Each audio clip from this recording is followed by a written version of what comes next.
이 여러 가지 이야기들이 참 많은데요. 재미있는 일화도 있습니다. 한 번은 이러한 일이 있었습니다. 그가 하원에 출마하고요. 열심히 선거운동을 하던 중에 이 상대편 후보자와 함께 저녁 예배에 참석을 하게 되었습니다.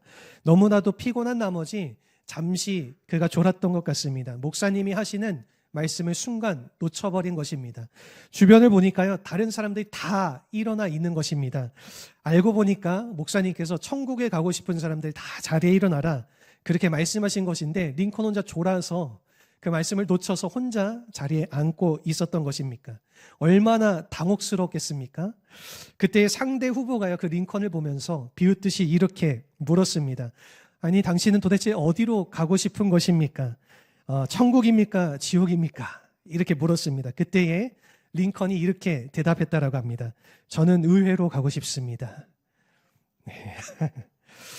여러분, 물론 동문서답이긴 하죠. 의회 생뚱맞은 말처럼 들리겠지만은, 여러분, 이 앉아서 천당 지옥만 이 외치는 사람들을 향한 일종의 풍자적인 말이 아니었나, 그렇게 생각이 되어집니다. 여러분, 사실 교회 다니는 사람 중에서 천국 안 가고 싶은 사람이 어디 있겠습니까? 다 천국을 소망하고 천국 가기를 열망하고 그렇게 고백들을 하죠. 여러분, 그러나 실제의 삶 자체가 천국을 향하는 삶을 살아가고 있는 사람들은 생각보다 많지 않은 것입니다.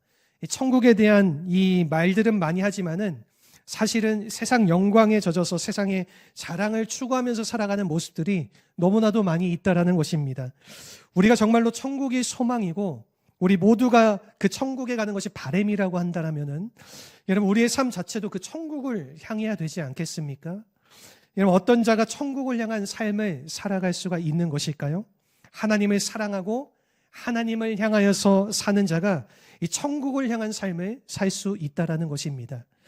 여러분, 이 하나님을 최대의 가치로 여기고 그리고 그것을 위해서 사는 사람들은요, 하나님께서 가장 기뻐하시는 바가 무엇인지를 잘 알기 때문에 그들은요, 천국을 위해서 날마다 전진해 가게 되고 나의 욕심이라든가 욕망보다는 하나님의 비전을 위해서 달려가게 된다라는 것입니다.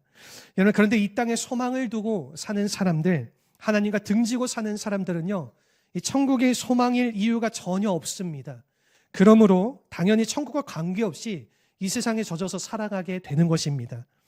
이런 면에서 과연 나의 삶의 방향은 천국인가 아니면 세상인 것인가? 혹은 내 삶의 방향은 하나님인가 아니면 이 세상의 영광인가? 이것을 점검하는 것은요, 우리 신앙에 있어서 대단히 중요한 것이지요. 여러분과 제가 남은 생애 동안에 우리의 삶이 하나님을 향하게 될 때에 우리의 인생이 더욱 빛나게 될 줄로 믿습니다. 여러분, 그러므로 우리가 어떻게 살게 되면은 이 천국을 향한 삶을 살 수 있고 결과적으로 이 천국의 영광을 누리면서 살 수 있을지, 오늘 본문을 중심으로 몇 가지를 우리가 좀 살펴보고자 합니다. 오늘 본문을 보시면은요, 장차 하나님께서 이루실 그 영광될 약속이 기록이 되어져 있습니다. 오늘이 우리 이 아모스서를 마무리하는 날이죠. 작년부터 우리가 계속해서 이 아모스서의 말씀을 묵상해 왔는데, 여러분, 그 당시 이스라엘 백성들의 삶을 보게 되면은 크게 두 가지의 방향을 확인할 수가 있습니다. 하나는 하나님을 향한 방향입니다. 즉, 이것은요, 이 믿음의 방향을 선택한 사람들이 있는 것입니다. 이와 같은 사람들은요, 당연히 하나님께서 기뻐하시는 일을 하면서 살아가게 되죠. 고난에도 불구하고 신앙을 지키면서 이 온 세상이 타락과 부패해져 가도 이 하나님을 향한 이 믿음을 지키며 공의를 행하면서 살아가는 것입니다. 여러분, 이러한 자들은요, 성경에서 렘넌트, 즉 남은 자들이라 그렇게 부르고 있는 것입니다. 그 반면에 하나님을 거역하는 자들의 삶은 어떠할까요? 탐욕과 거짓과 불의와 이 불공정으로 가득 차게 되는 것입니다. 여러분, 이것이 아모스 당시에 이스라엘 사회 가운데 팽배했었던 사회 악과 이 가난한 자들의 착취로 나타나게 됐다라는 것이죠. 우리가 이러한 의미에서 우리의 삶이 세상이 아니라 이 하나님을 향하게 될 때에 진정한 의미에서 하나님께서 기뻐하시는 백성이 될 수가 있고, 이 하나님께서 남겨두신 소망이 되는 인생으로 살 수가 있게 된다는 것입니다. 오늘 같이 읽은 이 본문의 말씀은요, 이 하나님께서 남겨두신 자들, 하나님께서 언젠가는 구원하셔서 하나님의 친백성으로 삼아주실 그 자들을 위한 약속의 말씀이다. 우리가 그렇게 부를 수가 있습니다. 그래서 오늘 본문의 이 마지막 5구절은요. 여러분 이 구약 성경 중에서도 가장 아름다운 말씀 중에 하나, 그리고 가장 찬란한 말씀 중에 하나로 이 기록되어져 있는 말씀이다. 우리가 그렇게 볼 수가 있습니다. 우리가 첫 번째로 11절의 말씀을 보시면은요. 다윗의 무너진 장막을 일으키실 것이다. 화면을 잠깐 띄워주세요. 11절 말씀 보시면요. 다윗의 무너진 장막을 다시 일으키실 것이다. 이렇게 말씀하고 있는데 이 무너진 왕국의 회복을 말씀하고 있는 것입니다. 여러분 비록 이스라엘의 범죄로 말미암아 그 왕국이 다 깨어지고 무너졌지만은 누가 다시 세우신다는 것이에요? 하나님께서 다시 세우시겠다. 그렇게 약속을 하여 주시는 것이죠. 그리고 특별히 그것들의 틈을 막는다. 그렇게 말씀하셨는데 여러분 이것은요. 이 남과 북으로 그들이 갈라졌었던 그 이스라엘의 모든 분열의 틈을 메꿔서 그들이 다시 하나 되게 만들어 주시겠다. 여러분 그러한 의미를 가지고 있는 것입니다. 이어서 12절 말씀 보시면은요. 네, 여기 보시면 에돔의 남은 자와 만국을 기업으로 주시겠다. 이렇게 말씀하고 있는데 즉 이것은요. 이방 열국을 정복하고 너희가 그 땅을 차지하게 될 것이다. 그러한 약속의 말씀을 주시는 것입니다. 13절을 연결해서 보시면요. 풍성한 소출과 번영을 우리에게 약속하고 계십니다. 곡식을 거두기가 무섭게 그것을 추수하게 되고 또 그 곡식을 거두고 또 추수하게 되는 온 산이 포도주로 넘치고 작은 산들이 녹아내리듯이 가득 찬 풍요로운 삶을 약속하고 계시는 것입니다. 14절을 보시면은 그들이 포로로 귀환할 것을 약속하고 계십니다. 돌아온 후에 그들이 포로 생활 가운데 돌아온 후에 황폐했던 성읍을 다시 건축하고 그리고 포도원을 가꾸고 부유한 삶을 회복하게 될 것임을 분명하게 하나님께서 약속하고 계시죠. 마지막으로 5번째의 약속은요. 15절을 보시면은 하나님께서 준 땅에서 너희들이 다시는 뽑히지 않고 영원한 왕국을 세우게 될 것이다. 이 약속들을 보게 되면은 여러분 정말 찬란한 약속들이 아닐 수가 없습니다. 여러분 지금까지 어둡고 무서운 이 심판에 대한 그러한 메시지를 선포했었던 아모스의 입에서 이와 같이 밝고 찬란한 영광된 말씀이 선포된다라고 하는 것 여러분 너무나도 경이롭지 않습니까? 여러분 어쩌면 이 마지막 5구절을 말씀하시기 위해서 하나님께서 지금까지 이 아모스를 통해서 심판과 이 책망의 말씀들을 외치게 하셨는지 모르겠습니다. 여러분 그런데 이 모든 축복들이 언제 이루어진다라는 것일까요? 오늘 본문의 11절을 보시면요. 11절에 시작하는 부분에서 그날에라고 하는 한 단어가 나옵니다. 여러분 여기서 말하는 이 그날이라고 하는 것은 이 주의 날을 말하는 것이지요. 여러분 하나님 믿는 자의 그날 그리고 하나님을 거역한 자의 그날 그들의 그날은요 다를 수밖에 없습니다. 여러분 이것은요 하나님께서 작정하신 날을 얘기하는 것인데 여러분 어떤 성경 주석가는 여러분 이 그날에 대해서 이것은 바벨론 포도로부터 귀환하는 그날에 대한 말씀이다. 그렇게 해석을 하기도 하지만은 그것이 부분적으로 맞기는 합니다. 여러분 바벨론 귀환한 후에 오늘 본문 중에 나왔던 그 약속의 내용 중 일부는 다 성취가 되었다라고 말할 수가 있죠. 여러분 그러나 궁극적으로는 이 그날이라고 하는 날은 예수님께서 오시는 날을 말하는 것입니다. 다윗의 후손으로 오실 그분이 다시 오시게 되면은 다윗의 장막을 세우게 되고 그리고 복음으로 온 땅을 정복하게 되고 이 영원한 하나님 나라를 세울 것을 우리에게 약속하고 계시는 내용인 것입니다. 이런 면에서 오늘 본문의 말씀은요, 이 단순하게 이스라엘 백성들만을 위한 소망의 말씀이 아니라 여러분 우리 모두가 붙들어야 될 이 소망의 말씀이다. 소망의 약속이다. 그렇게 말할 수가 있습니다. 썩어질 이 땅이 아니라 하나님이 장차 그리스도를 통하여서 이루실 그 영원한 나라. 여러분 이것이 바로 우리의 삶의 방향이고 우리의 소망이고 우리의 비전이 되어야 한다라는 것입니다. 오늘 여러분과 저의 삶이 이 진정한 의미에서 하나님 나라를 향하고 하나님 영광을 향하여서 나아가게 될 때에 우리가 진정한 그리스도인다운 삶을 살아가게 되고 그렇게 맺게 되는 열매가 극대화되어질 수 있는 것입니다. 만일 우리가 이 땅에 소망을 두지 않고 이 땅에 소망을 두지 않고 그날의 영광을 위해서 살아가기를 원한다라면은 무엇이 필요할지 오늘 아모스서 전체를 우리가 마무리하면서 이 3가지를 우리가 함께 나눠보고자 합니다. 첫 번째입니다. 첫 번째로 그날의 영광을 위해서 우리가 살아가기 위해서는 하나님의 다림줄 앞에 서야 한다라는 것입니다. 이 다림줄이라고 하는 단어 예전에도 전에 나눴지만은 이 아모스가 사용했던 아주 중요한 의미를 담고 있는 단어죠. 건축을 할 때에 똑바로 섰나 그것이 삐뚤어서 있나 그것을 가늠하는 것이 이 다림줄이라는 것입니다. 하나님이 설정하신 기준, 여러분 이 하나님의 이 판단의 기준을 말하고 있는 것이죠. 여러분 그러므로 이것은요 말씀의 잣대 또는 이 하나님의 정하신 의의 기준을 말한다. 그렇게 말할 수가 있습니다. 오늘 우리가 이 하나님의 잣대에 내 인생을 비춰보게 되면은 여러분 내가 바로 섰는지 삐뚤어 서 있는지를 판단할 수 있다라는 것입니다. 예전에 나눴던 이 아모스서 7장에서 여러분 이 다림줄의 환상을 소개해 드렸습니다마는 이 당시에 이 이스라엘 백성들이 잘못된 방향으로 나아가게 된 가장 중요한 원인 중에 하나가 바로 잘못된 잣대로 자신들의 삶을 바라보았기 때문인 것이죠. 예를 들어서 여러분 이 물질적인 부유함의 정도를 가지고 자신들의 인생을 평가했다라는 것입니다.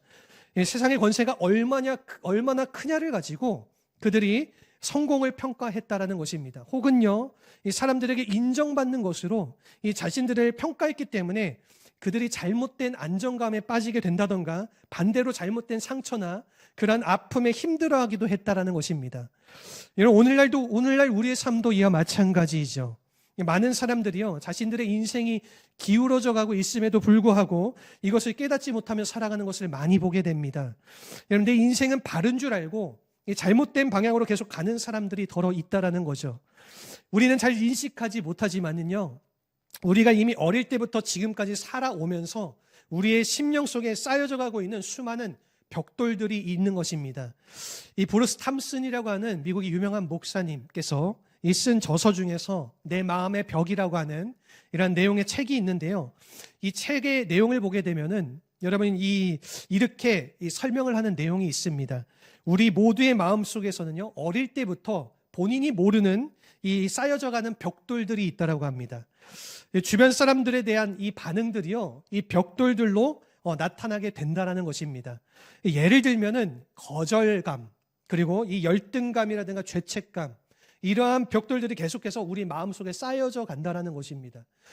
반대의 경우도 있죠. 이 반항하는 마음이라든가 혹은 적대하는 마음 또는 경쟁하는 마음, 또 원망하고 비판하고 또는 소유하고 싶어하는 마음, 이러한 이 마음의 벽돌들이 계속해서 내 마음 가운데에 나도 모르게 쌓여져 간다라는 것입니다. 이 벽돌들은요, 어릴 때부터 누군가에 의해서 이 잘못된 기준 가운데에 만들어진 벽돌들이다. 그렇게 이 목사님이 이 책을 통해서 설명을 해주고 있습니다.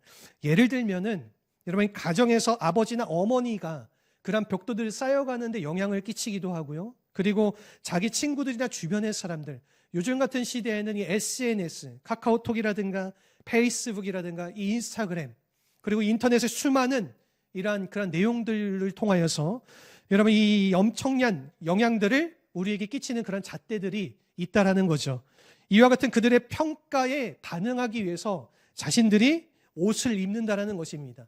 세상의 수준에 맞춰서 세상의 옷을 나도 모르는 사이에 이것저것 입고 있다라는 거죠. 여러분, 그러니까 내 마음 가운데에 나도 모르는 그러한 벽돌들이 쌓여져 간다라는 것입니다. 여러분, 그래서 수동적인 옷을 입는 경우에는 우리가 이 열등감, 죄책감, 이 상처 같은 옷들을 입게 되고, 반대로 이 반항적인 입장에 있는 경우에는 아까 제가 말씀드렸던 것 같이 경쟁심이라든가 비판이라든가 이 적대감을 갖게 된다라는 것이죠. 이것이 계속해서 내 마음 가운데 쌓여져 가게 되면은 어떻게 되어질까요?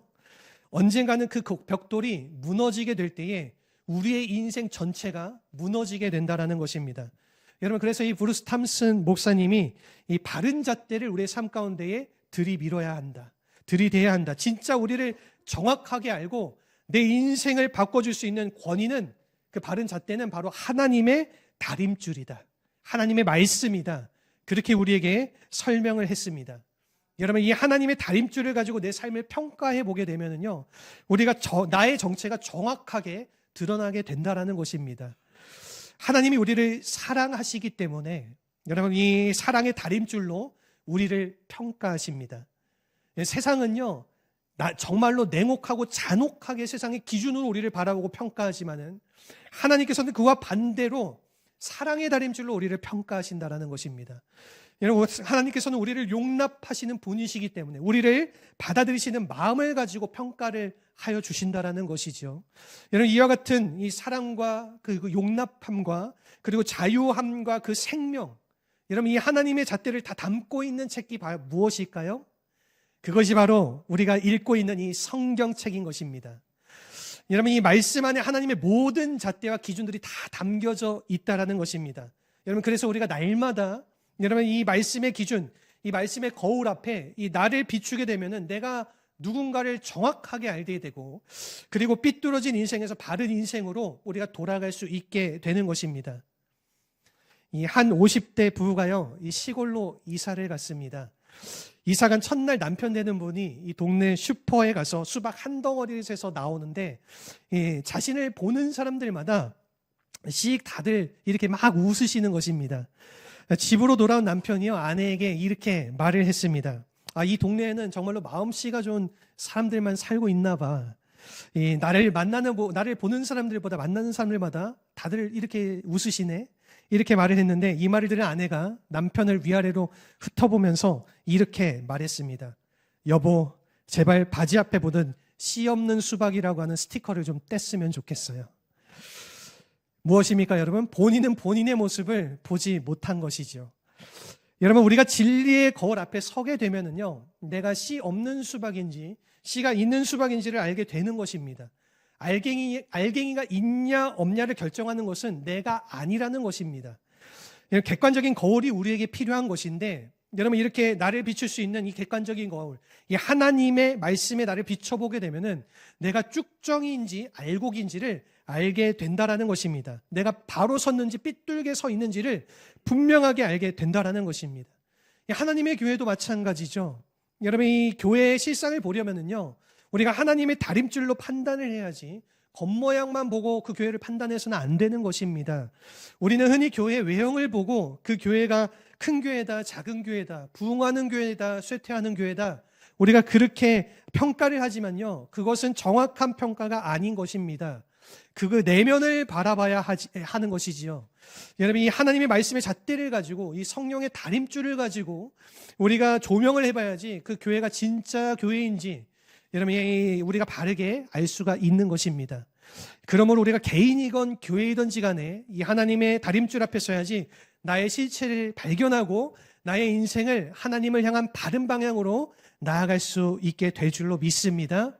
우리가 두 번째는요, 그리스도께 붙은 자가 되어야 한다는 것입니다. 내가 누구인지를 안 후에 우리가 즉 하나님의 의의 잣대에 나를 비춰봤더니 내가 누구입니까? 죄인인 것입니다. 여러분, 이러한 사실을 알게 된다라고 하면은 우리에게 필요한 것이 누구실까요? 바로 예수 그리스도라는 것이죠. 여러분, 그러므로 우리가 이 예수님 안에 들어와서 이 예수님께 속한 자가 될 때에 하나님께서 우리에게 준비해 두신 그 모든 축복을 누리게 된다라는 것입니다. 제가 전에 말씀드렸듯이 이 주의 날이라고 하는, 여러분, 이 말씀 속에는요, 이중적인 의미가 담겨져 있습니다. 먼저는 이 심판의 날이라는 의미, 그리고 두 번째는요, 이 완성의 날, 소망의 날이라는 이러한 의미가 담겨져 있는 것입니다. 하나님을 거역하고 불신앙으로 살아온 자들에게는요, 그날이 이 심판의 날이라는 것이죠. 그리고 하나님께서 그들의 모든 죄를 심판하시고 지옥불 속으로 던져질 그날이 바로 하나님을 거역한 자들이 맞이하게 될 그날의 모습인 것입니다. 여러분, 그러나 하나님께 순종하고 믿음으로 그 인생을 달려온 사람들은요, 그날이 구원의 날, 영광의 날, 승리의 날이 되어지는 것입니다. 여러분, 그날이 오게 되면 예수님을 믿는 우리 모든 자들의 삶 속에는요, 바로 이 예수님과 같은 영광스러운 몸에 우리가 그 영광스러운 몸을 입게 되고 그분의 영광에 참여하게 되는 그날이 바로 되어지는 것입니다. 주님의 승리가 우리의 승리가 되어지고요, 그리고 주님께서 왕노릇하게 되는 것이 우리도 동일하게 주님과 함께 왕노릇하게 되어지는, 여러분, 예수님께서 또 준비해 놓으신 그 어린 양의 혼인 잔치 속에 우리 모두가 함께 참여하게 되고 하늘의 기름진 것들과 이 맑은 포도주를 먹고 마시는 진정한 축복의 날을 누리게 되는 것, 바로 그날을 우리가 맞이하게 된다는 것입니다. 여러분, 그러나 그리스도에게 붙지 않은 사람들은요, 아무리 하나님께서 이러한 축복들을 그들에게 준비해 놓으셔도 전혀 이 축복과는 상관없는 자들이 되어진다는 것입니다. 성경 그대로를 표현하자면요, 이 바깥 어두운 데서 슬피 울면서 일을 가는 자들이 된다라는 것입니다. 이런 면에서 가장 중요한 핵심은 무엇입니까? 내가 바로 그리스도 안에 있느냐 없느냐, 이것이 우리의 믿음의 가장 중요한 핵심이라는 것입니다. 여러분, 내가 그리스도 안에 있으면은요, 우리 모두는 천국의 소망을 누릴 수 있는 자가 되는 것이지요. 그 모든 영광이 우리의 영광이 되는 것입니다. 여러분, 그러나 반대로 내가 아무리 다른 것을 다 소유한다 할지라도요, 내가 그리스도 바깥에 있다라고 하면은 하나님께서 준비하신 그날의 축복은요, 나와 아무런 상관없는 축복이 되어진다는 것입니다. 그래서 사도 바울은요, 이 고린도후서 13장 5절 말씀에서 우리에게 이렇게 도전하는 말씀을 주십니다. 우리 같이 한번 우리 화면을 보시고 한 목소리로 크게 읽어보겠습니다. 너희는 믿음 안에 있는가? 너희 자신을 시험하고 너희 자신을 확증하라. 예수 그리스도께서 너희 안에 계신 줄을 너희가 스스로 알지 못하느냐? 그렇지 않으면 너희는 버림받은 자니라. 아멘. 너희들이 그리스도 안에 있는지 시험하고 이 확증해봐라. 만약 그것이 확실하지 않다라면은 하나님께서 떠날 자의 가능성이 대단히 많다. 그렇게 사도 바울이 지적을 하고 있는 것입니다. 여러분, 그러므로 우리가 단순히 교회를 오래 다녔다라는 사실만으로 자만해서는 안 되는 것입니다. 여러분, 직분을 가지고 있으니까 마땅히 내가 천국에 갈 것이다 생각하시는 분들이 더러 계시는데, 여러분, 직분이 우리의 천국을 보장해 주는 것이 아닙니다. 여러분, 우리가 내가 많은 사역과 이 교회 안에서 또 세상 가운데 많은 일을 했으니까 하나님께서 이 공로를 인정해 주셔서 나를 천국에 들어가게 해 주시지 않을까, 이렇게 생각하실지 모르겠지만은, 여러분, 이 우리의 공로로 업적으로 천국을 갈 수 있는 사람은 아무도 없는 것입니다. 여러분, 예수님이 나의 구원자가 되시고, 여러분, 예수님이 나의 주님 되심을 인정하고, 그리고 내 마음에 인격적으로 그분을 영접하게 될 때에, 우리가 그렇게 그분을 만나고 우리가 그분을 참된 나의 주님으로 모시면서 사랑하게 될 때에, 여러분, 이 하나님은 우리의 삶 가운데 천국의 모든 기쁨과 축복들을 부어주시고, 그리고 우리가 영원토록 살아갈 수 있는 그러한 영생의 은혜를 베풀어 주신다라는 것입니다. 여러분, 이처럼 그리스도께 꼭 붙은 자로서 이 세상을 주님과 함께 살아가시는 우리 모두가 되시기를 주님의 이름으로 축원합니다. 우리 마지막으로 세 번째는요, 그 나라 비전을 품고 살아가야 한다라는 것입니다. 그 나라의 영광을 위해서 우리가 살기를 정말로 원한다라면은 우리가 그 나라의 비전, 이것은 하나님의 나라의 꿈을 말하는 것입니다.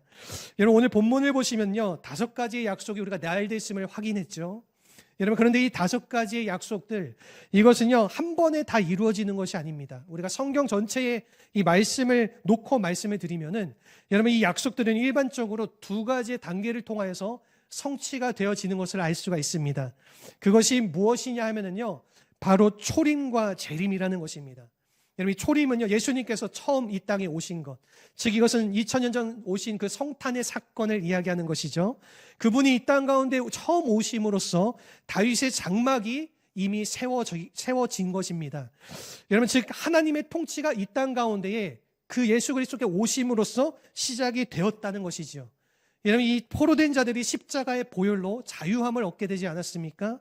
여러분, 뿐만 아니라 여러분, 예수 그리스도 안에서 우리 모두가 이 기름진 것과 포도주와 이 감람주를 먹고 마실 수 있는 이러한 풍성한 삶을 누리는 이러한 놀라운 축복을 얻게 되었죠. 여러분, 뿐만 아니라 예수님의 부활로 말미암아 여러분, 이 마귀 사단이 패배하게 되고, 누구든지 여러분, 이 나사렛 예수의 이름으로 외치며 부르며 나아갈 때에 이 사단 마귀가 떠나가게 되는, 여러분, 그런 엄청난 능력과 권위를 우리에게 주님께서 주신 것입니다.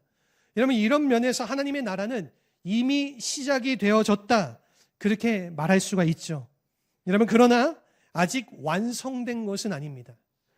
여러분, 이 하나님 나라의 완성, 이것이 언제 이루어지는 것일까요? 오늘 본문 말씀에 의하면요, 예수님이 다시 오실 때에, 즉 예수님께서 재림하실 때에 그 나라가 완성이 되어지는 것입니다.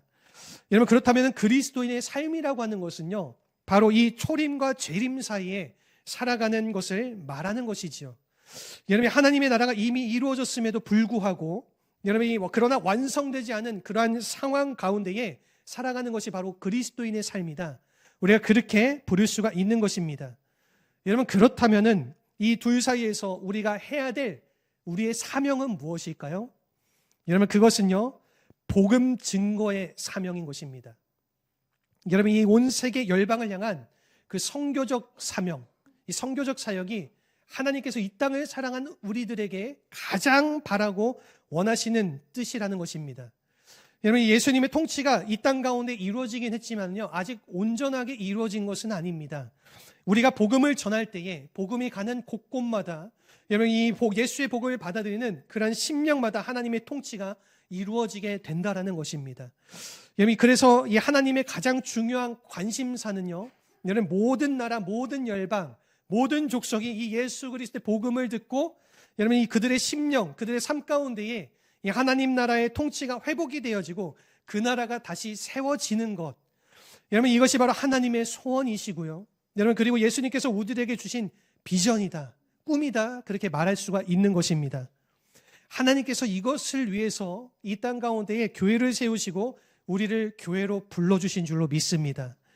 여러분, 교회는 단순하게 우리끼리 잘 먹고 우리가 잘 지내고 가자, 그렇게 세워진 곳이 아닙니다. 여러분, 모든 교회는요, 이 그리스도의 교회인 것입니다. 머리 대신 이 예수님을 우리의 주인으로 삼고 그분이 우리의 머리가 되셨으니까 그분의 뜻을 따라서 나아가야죠.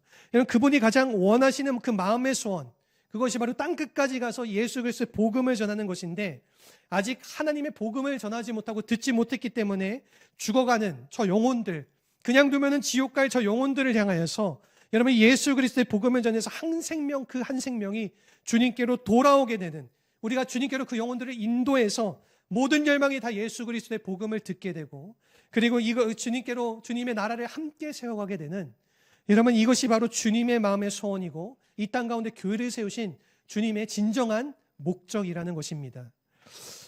우리 그리스도의 삶도 이와 마찬가지죠.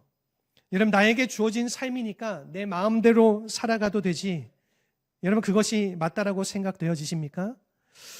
여러분, 물론 그렇게 하셔도 뭐 괜찮습니다. 여러분, 그렇게 하신다라고 누가 뭐라 할 사람이 있겠습니까? 내 마음대로 내 인생 살아간다.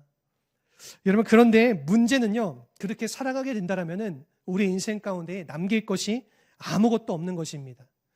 여러분, 내 것이니까 내 마음대로 쓰고 내가 모은 재산이니까 내 욕심대로 살게 되고 남은 인생들을 한번 그렇게 살아가 보십시오. 인생을 다 마쳤을 때에 우리가 남길 수 있는 것이 무엇이 있을 것인가? 우리가 이 땅에서 축적해 오고, 여러분, 우리가 이 땅에서 우리가 길을 쓰고 아둥바둥 벌어왔던 그 모든 것들은요, 다 우리의 것이 아닌 것입니다. 이 세상을 떠날 때에 우리가 그거 다 가지고 갈 수 없죠. 다 이 땅 가운데 놓고 가게 되는 것입니다. 우리는요, 하나님과 마주하게 되는 그때에 하나님의 심판대 앞에 서게 되면요, 우리가 가지고 있는 건 아무것도 들고 갈 것 없습니다. 단지 우리가 증언할 것이 있는 거죠. 테스티모니. 우리가 하나님 앞에 증거할 것이 있어야 되는 것입니다.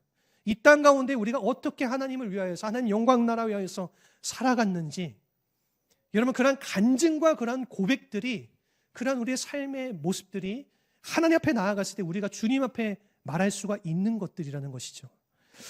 여러분, 그래서 나온 유명한 이야기가 한 가지가 있는데, 우리가 잘 알고 있는, 이 세상에 정말로 가장 많은 부를 축적했다라고 알려졌었던 이 록펠러라고 하는 이 재산가가 세상을 떠나기 전에 이 기자가 찾아와서 그에게 물었던 이 질문이 있습니다. 지금까지 모은 재산 엄청나게 많은데 이 중에서 얼마를 남기고 가실 것입니까? 질문이 이 록펠러의 말년에 그가 죽어가기 전에 이러한 질문을 했습니다. 그때에 이 록펠러가 그 기자를 했던 유명한 한마디가 이것이에요. All. 영어로 딱 한마디를 했답니다. All. 전부. 나 이 땅 가운데에 내가 남기고 갈 것 전부 남기고 갈 것이다.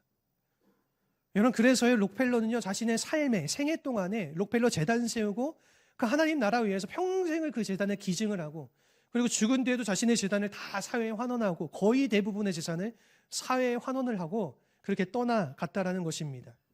여러분, 무엇입니까? 이 땅에 있는 것 중에서 처음부터 우리의 것은 아무것도 없다라는 것이죠. 여러분, 그러므로 떠날 때 가져갈 수 있는 건 아무것도 없는 것입니다. 모두 우리가 남겨놓고 떠나가야 되는 것입니다. 여러분, 만일 이것이 사실이라고 한다면요, 여러분, 우리에게 주어진 것을 가지고 무엇을 하면서 살아가는 것이 가장 지혜로운 것일까요? 여러분, 그것은요, 영원한 하나님 나라를 위해서 사용하는 것입니다. 여러분이 하나님께 드려진 것만이 영원토록 하나님께 기억되어지고 남겨질 것이라는 겁니다.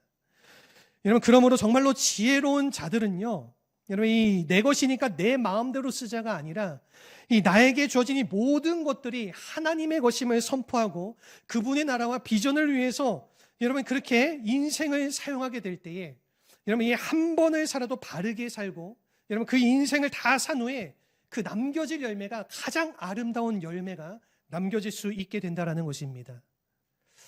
이 한 가지 이야기를 나누고 말씀을 마무리하겠습니다. 한국의 슈바이처라고 불렸던 유명하신 분인데 지금 하늘나라 가신 박누가 선교사님이라는 분이 계십니다. 여러분 이 선교사님이 외과 의사신데 사실은 그냥 의사로 그냥 그렇게 한국에서 병원 차리고 개원하고 살아가시면은요 잘 사실 수 있었겠죠. 부자로 잘 돈 벌면서 사실 수 있겠지만은 이분이 하나님 앞에 자신을 드리며 헌신했습니다. 무엇이냐면 필리핀에 선교사로 가서 그 땅에서 가장 가난하고 소외된 사람들을 위해서 내가 병원을 열겠습니다. 여러분 이러한 헌신한 된 마음을 가지고 여러분 그 사람들을 위해서 필리핀에 가서 이분이 작은 병원을 짓고요. 그 병원을 24시간 운영을 하셨습니다. 일반적으로 저녁에는 문을 닫고 쉴 수도 있을 법하지만은요. 여러분 언제 환자가 오더라도 그들을 도와야 한다라고 해서 이분이 자신의 몸을 돌보지 않고 평생을 그렇게 일하면서 선교를 하셨습니다. 결국에는 이분이 췌장암에 걸리게 되었어요. 그럼에도 암 치료를 받으시면서 힘든 가운데 계속해서 사역을 하셨는데 그 다음에는 위암에 또 걸리고 말았습니다. 여러분 그 가운데서도 이분이 위암 치료를 또 다시 받으시면서 열심히 또 사역을 하시다가 이 위암이 다시 재발을 하게 되었어요.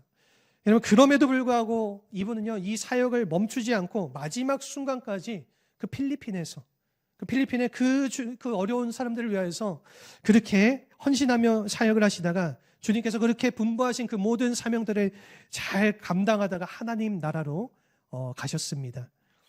한때 누군가가 이 박누가 선교사님께 이러한 질문을 던졌습니다. 아니 왜 그렇게 하실 필요가 있습니까?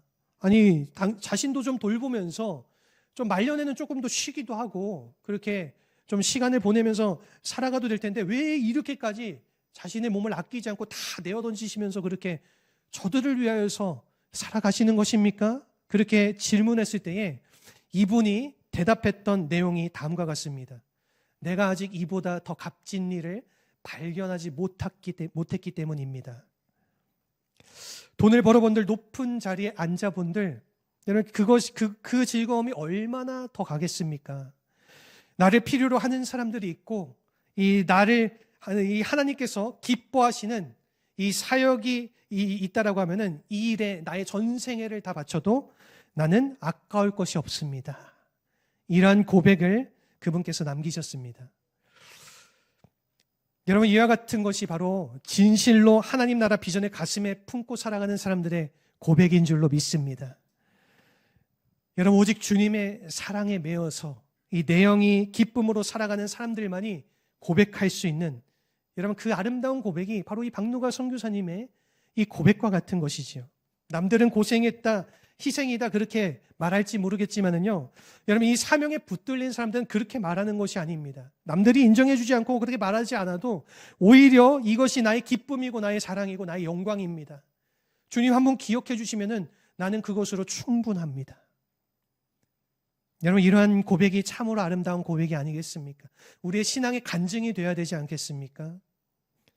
사랑하는 성도 여러분, 무엇을 위해서 남은 생애를 달려가시겠습니까?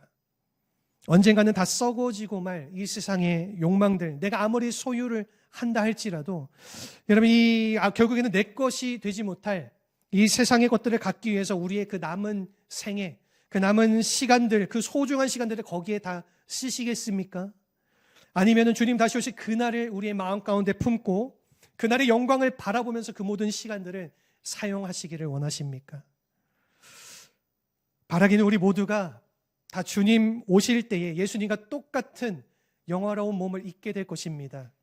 여러분 그리고 당시 살아있는 자들이라면 다 공중에 들림을 받아서요. 여러분 영화로운 몸을 입고 주님을 만나고 주님과 영원을 보낼 그러한 놀라운 축복이 우리에게 주어져 있습니다. 여러분 그때에 주님께서 여러분과 저에게 이렇게 말씀하시지 않겠습니까? 잘했다 착하고 충성된 종아.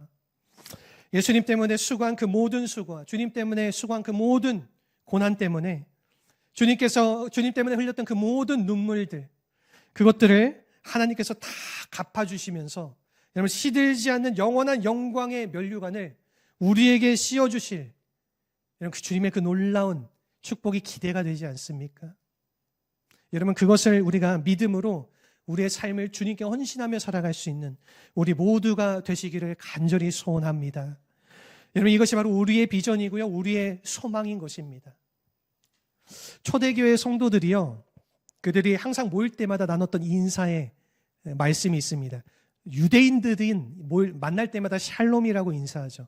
여러분 그런데 초대교회, 사도행전에 초대교회 성도들이 만날 때마다 그들이 나눴던 인사가 무엇인지 아세요? 마라나타. 그들이 항상 만날 때마다 나눴던 인사가 마라나타. 주님 다시 오십소서. 주님 다시 오실 것입니다. 여러분 항상 이 인사의 고백을 그들 안에서 나누면서 살아갔다라고 합니다. 무엇을 바라보는 것입니까? 다시 오실 주님 바라보면서 그분께서 다시 오셔서 영광의 삶으로 우리를 인도하여 주실 것임을, 우리와 함께 하실 것임을 바라보면서 살아갔던 그들의 고백과 같이 오늘 우리가 함께 이 찬양의 고백으로 앞서서 불렀었던 또 이 찬양의 고백으로 우리 기도의 자리로 나아가기 원합니다.